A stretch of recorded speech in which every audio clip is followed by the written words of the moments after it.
welcome to an all-new Eye of the Tiger. I'm Kelly Kennedy. And I'm Paige Arnold.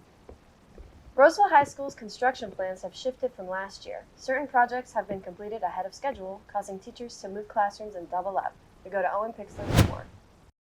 Over the summer, the order of construction plans at RHS have been changed due to space issues. So we were really debating what we needed to do, and ultimately between the construction company, they have to have what's called a laydown area. So they have to have an area to put all of the supplies for the construction, and it takes up a massive amount of space. So between the new construction happening in our parking lot for the pool, plus the amount of parking spaces they would need for their laydown area, it would have left us with not enough parking at all to run a school. So we had to make the decision to get rid of the portables first to create that new parking lot, so that way we can still function during construction. And it is pretty tight right now. We have teachers that are doubling up in classrooms, and we are using every spare space that we have as a classroom to be able to make it work until the new building goes in. Now that the portables have been removed and the new parking lot has been finished, Saren is moving forward with the rest of the construction. So the next stage is in March. We're going to break ground on the new pool, and that will go in kind of that staff parking lot area that's in between the Moeller Gym and the field. And then over summer, next summer, we're going to be demoing the pool, this pool and this pool, I don't know, it's called the pool building, and this awning. All of that is going to get demoed over the summer, and then we'll be able to start breaking ground on the new classroom building, which will take place right here. Certain teachers have to share classrooms due to the removal of the portables. Some teachers believe this could have some benefits, but also could have some issues. It's been a little bit of a challenge just scheduling wise, getting our needs met. Each of us have different caseloads that we have to manage, and we have different teaching responsibilities.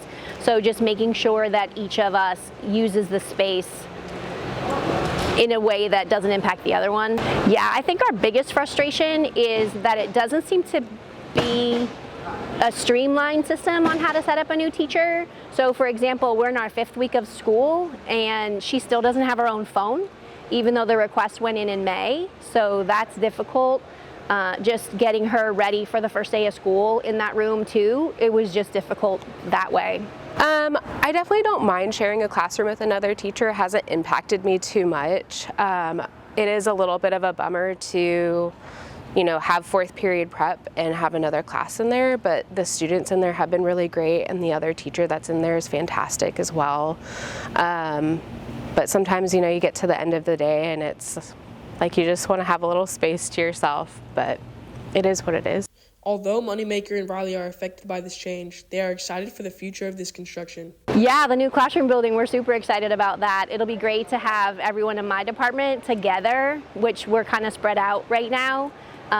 So room to spread out is going to be great. I am excited for the new classroom building. I'm not excited to move again if that's what's going to happen. So I haven't been able to unpack this current classroom completely. So it'll be kind of a bummer if I have to move again, but we'll just make it work. Some students and athletes are also affected by this change. It kind of sucks for us right now because when I'm a senior, we're not going to have a pool. We're going to have to go to Oakmont. But it's good for the next freshmen, sophomores, all of them that are coming in. It makes it much easier for them. I believe the expected date is 2027. So they'll start the demo next summer, and then by the time they actually start building and the building is up and running and ready to go, it'll be 2027.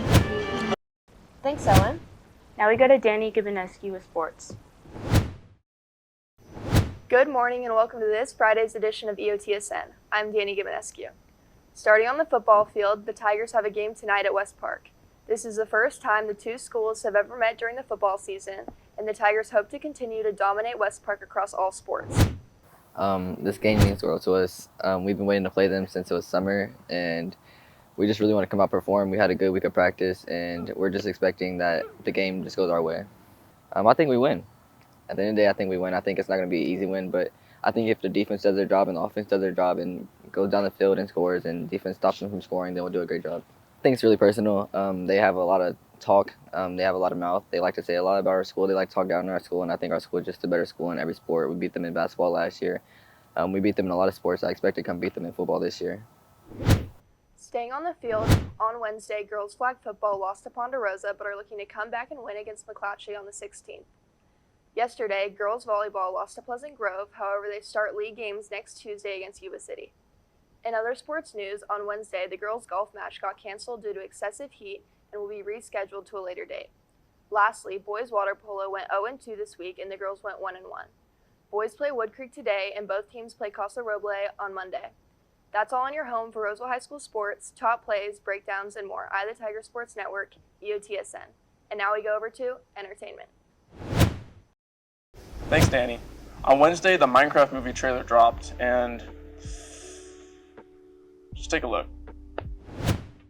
This way.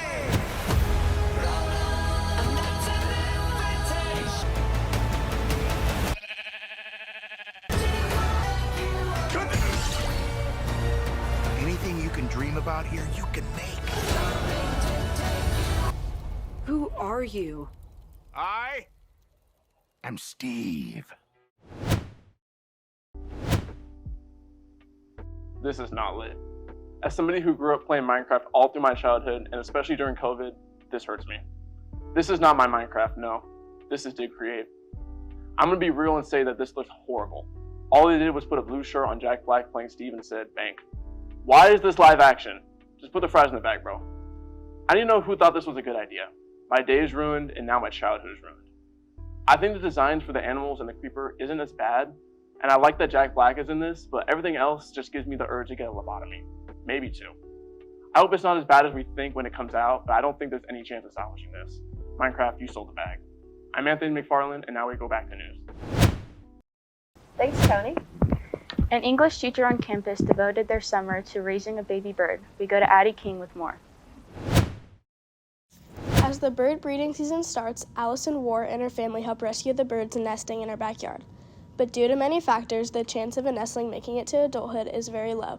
So Ward does everything she can to try to help them survive. Tried several times if they're in a situation where we can't put it back in the nest. And we've tried before putting back in the nest, and then they keep falling, and sometimes they'll die because it's really hot, for example. Or the parents don't feed them. Usually they feed them when they're fledglings, when they're starting to fly for, a day or two, and then they're on their own because the next eggs are in the nest and they have to worry about that. The nestlings are able to fly away in a short period of time. Ward and her family were lucky enough to watch the process and how the nestling develops. So the whole cycle from when they hatch to when they fly is less than 3 weeks. And so we can kind of, just assume it, like it wasn't completely bald, it had some hair. And so it was more probably like a week. And then we had it for about 10 days before it flew away. Ward took an interest in being able to connect with not only the birds, but with nature. Ward and her family enjoy observing the birds, as well as teaching them how to survive in the wild. And then we would do activities, go outside so it could hear all the bird calls and stuff, and we'd put it in the tree so it could learn to balance, and then it would just practice flying, just like going up higher in the tree. So we spent a lot of time doing that this summer, and then one day we watched it fly. It was really sweet. Thanks, Addie. That's it for us today on Eye of the Tiger. And remember, we're always on eyeofthetigernews.com. See you next time.